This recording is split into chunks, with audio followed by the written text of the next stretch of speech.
Hope everyone's having a good evening. We're back out here working on the Nova. Trying to get a little more comfortable talking in front of the camera, and that's why I'm looking at the camera. But tonight we're going to go over some of the stuff going on in the motor and some chassis suspension type stuff. So stay tuned. So we got the blower intake pulled off just to kind of see what's going on valve train wise. They got some really thin 080 wall push rods that'll need to be upgraded. We haven't found much information on the lifters. They're obviously roller lifters, but we might be upgrading those. It'll just kind of depend on how they look once we pull them out. Under the rocker covers, we got 1/6 rockers. They're die-cast rockers, so we'll probably be upgrading there too. But they might work for now. We'll just have to see where we're at budget-wise. Not a lot of wear though. I mean, this motor's really only got dyno time on it, and the book's put away now. But it made good power with the blower. I think it made 650 horse, 600 foot-pounds, which for a small block ain't bad, but we're gonna need more than that, and 671 ain't gonna get us there. Looking at the cylinder heads here, they're 195 CNC ported AFR eliminators. I believe these are eliminators. They're really old. I mean, this motor was built almost 20 years ago now, so I don't know what their part numbers and models were, if they were the same 20 years ago as they are now, but that's what these look like to me. I know they're 195s and they're obviously CNC ported, but they'll work really good for what we need them to do.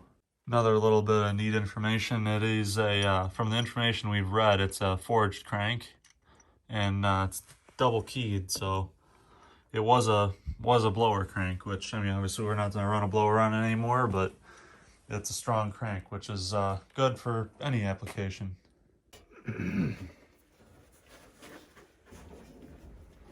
All right, we're sitting inside the Nova. I'll bring you guys up close in a minute. There's no floor in it anymore. We're still cleaning stuff up, kind of figuring out what we need to do frame and roll cage wise. Roll cage wise, we know pretty much what we're doing. The old cage is out completely. We're getting that soon. Frame wise, we're still determining. The main floor area, kind of where a driver sits, and trans tunnel, all that'll be removed, and we're probably going round tube for the floor sections. It'll just be stronger and a lot lighter for what we're doing. We weighed the car today, and I think it's like 1780 or something like that, but it's basically a roller. There's no weight in it, so that makes sense that it's that light. Hopefully we can keep it sub 2,600 pounds, which we'll be probably pushing. It'll probably be closer to 28 with driver, maybe 29. Hopefully less, and that's kind of why we're trying to figure out what we need to figure out with the frame to get it lighter and keep it safe too. That's obviously #1 priority.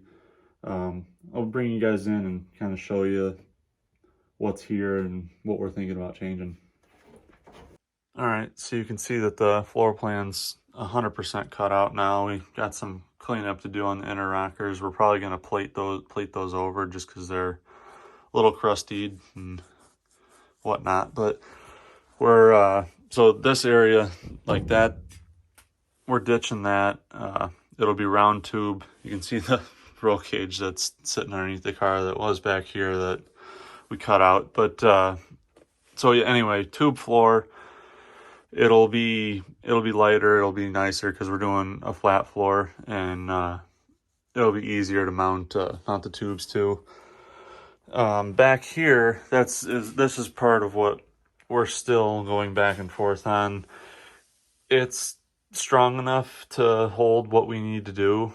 It's just heavy, and the quality of construction is semi-questionable just on some of the welds. And I mean, you could see like they didn't even bother to finish weld a lot of this stuff. They just, I mean, it's more of an attack, but there's a lot of spots where, you know, that should be fully welded the whole way around, and they either didn't because they were lazy or couldn't reach it or whatnot, but that's not really an excuse. And so that's stuff that we're gonna have to fix either way, and we're fine with. But going back to this is where I'm leaning towards going tube back half.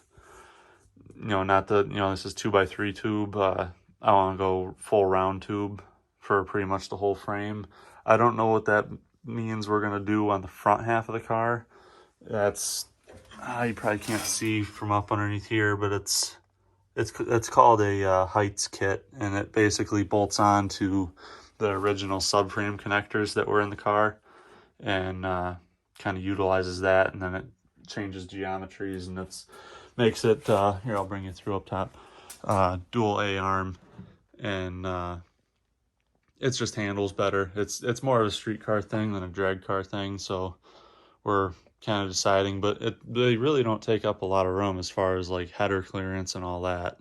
But all right, that's gonna do it for today's Nova update. If you made it to this part of the video, comment down below and kind of let me know what I can improve upon for next time. I'm, you know, new to this whole thing still, but trying to get better at it. So thanks for watching. See you next time.